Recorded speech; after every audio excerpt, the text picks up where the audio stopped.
문화가 사람을 다시 살게 할 수 있을까요? 좀 거창한 질문 같나요? 오늘 바로 그 질문에 대한 답을 찾아가는 한 단체의 이야기를 들려드릴까 합니다. 바로 문화를 통해 사람과 사람을 잇는 문화공간 봄의 아주 따뜻한 여정이에요. 자, 모든 이야기는 바로 이 한 문장에서 시작돼요. 문화는 특별한 사람들만 누리는 게 아니다. 어때요? 너무나 당연한 말 같죠? 바로 이 당연하지만 강력한 믿음이 이 모든 이야기의 출발점입니다. 그래서 첫 번째 파트에서는요, 바로 그 믿음에 대해 좀 더 깊이 들어가 볼게요. 문화, 모두를 위한 믿음. 과연 이들이 꿈꾸는 세상은 어떤 모습일까요? 네, 이들의 믿음은 정말 간단하고 또 명확합니다. 여러분이 누구든 또 어디에 살든 상관없이 문화라는 게 그냥 우리 삶에 자연스럽게 녹아들어야 한다는 거예요.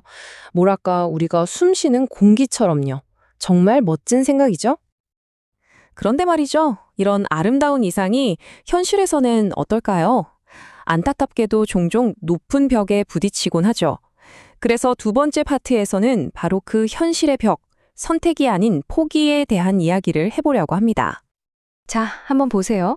문화는 모두에게 열려 있어야 한다는 믿음이 있는데, 현실은 어떤가요? 공연장은 너무 멀고, 거기까지 가는 길은 또 너무 불편하고, 그러다 보면 어느새 문화는 내가 선택하는 즐거움이 아니라 그냥 어쩔 수 없이 포기하게 되는 그런 게 되어버리는 거죠. 바로 이게 이들이 풀어야 했던 숙제였습니다. 그렇다면 이 숙제를 어떻게 풀었을까요? 여기서 바로 오늘의 주인공이 등장합니다. 세 번째 파트, 찾아가는 문화공간 봄입니다. 문화공간 봄, 이름 참 예쁘죠? 말 그대로 문화로 공감하고 우리 삶에 봄 같은 따스함을 선물하겠다는 뜻이에요. 바로 아까 우리가 봤던 그 포기라는 현실 앞에서 아니 멈출 수 없다고 외치면서 시작된 비영리 문화예술단체입니다. 이들의 방식이 정말 특별한 게 뭐냐면요. 발상의 전환이에요. 사람들이 왜 안 오지가 아니라 그럼 우리가 가자 이거죠. 반짝이는 공연장이 아니라 정겨운 마을회관으로요. 그냥 멀찍이 앉아있는 관객석이 아니라 삶의 가장 깊은 곳, 바로 그 한가운데로 직접 노래와 이야기를 가지고 찾아가는 겁니다.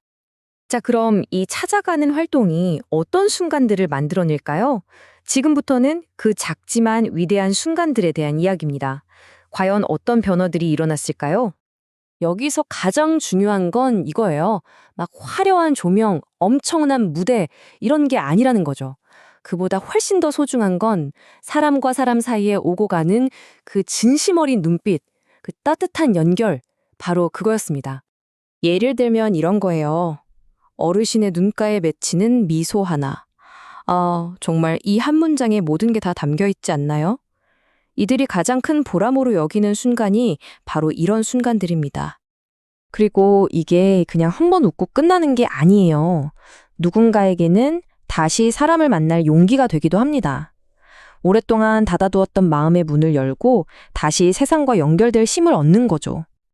그리고 어쩌면 이게 가장 큰 선물일지도 몰라요. 바로 잊고 지냈던 자신의 시간을 되찾는 순간. 늘 누군가의 아내, 누군가의 엄마, 할머니로만 살다가 온전히 나 자신으로 돌아가는 그 시간을 되찾는 거예요. 그러니까 이걸 정리해보면 이런 거죠. 문화공간 봄이 현장에서 직접 본 문화의 힘은 세 가지예요. 첫째, 사람을 웃게 만들고, 둘째, 그렇게 웃으면서 사람들을 서로 이어주고, 그리고 마지막으로 그렇게 이어진 힘으로 사람을 다시 살아가게 만든다는 것. 정말 대단하죠? 자, 이제 마지막 파트입니다. 이 모든 멋진 이야기를 듣고 나니, 와, 정말 좋은 일이다 라는 생각이 드시죠? 그럼 이 따뜻한 여정을 계속하려면 어떻게 해야 할까요? 바로 따뜻한 여정의 초대입니다. 그런데 한번 생각해 보세요. 이런 감동적인 순간들을 만들어내는 이 길이 과연 몇 사람의 뜨거운 열정만으로 계속될 수 있을까요? 현실적으로 쉽지 않겠죠. 그래서 문화공간 봄에서는 후원이라는 말의 의미를 좀 다르게 생각해요. 후원은 그냥 돈을 보내는 게 아니라는 거죠. 그건 당신들이 가는 그 길이 맞아 라고 등을 두드려주는 지지고 당신들 혼자가 아니야 라고 외쳐주는 따뜻한 응원이라는 겁니다. 그러니까 이분들은요, 후원자를 찾는 게 아니에요. 이 길을 함께 걸어갈 동반자를 기다리고 있는 거죠. 그냥 지켜보는 사람이 아니라 이 이야기의 주인공이 되어달라고 우리를 초대하는 겁니다. 이 문장이 마음에 참 와닿는데요. 오늘 여러분의 선택이 내일 누군가의 하루를 환하게 밝힐 수 있습니다. 정말 그렇지 않나요? 오늘 우리의 작은 관심 하나가 내일 어떤 분에게는 정말 큰 선물이 될 수 있는 거잖아요. 그래서 이렇게 우리를 초대하고 있습니다. 이 멋진 여정의 일부가 되어달라고. 문화로 사람을 잇는 이 따뜻한 길을 함께 걸어달라고요. 혹시 이 이야기에 마음이 움직이신 분들이 계시다면, 그래서 이 초대에 응하고 싶으시다면 여기 문화공간 봄에 이태기 회장님 연락처가 있습니다. 직접 연락해 보시면 아마 더 따뜻하고 자세한 이야기를 들으실 수 있을 거예요. 자, 오늘 이야기를 마무리하면서 여러분께 마지막으로 질문 하나를 드리고 싶어요. 꼭 대단한 게 아니어도 괜찮아요. 오늘 여러분의 일상 속에서 여러분이 속한 공동체 안에서 만들 수 있는 아주 작은 연결은 과연 무엇일까요? 문화공간 봄의 이 위대한 여정도 결국엔 그 작은 연결 하나에서부터 시작됐으니까요.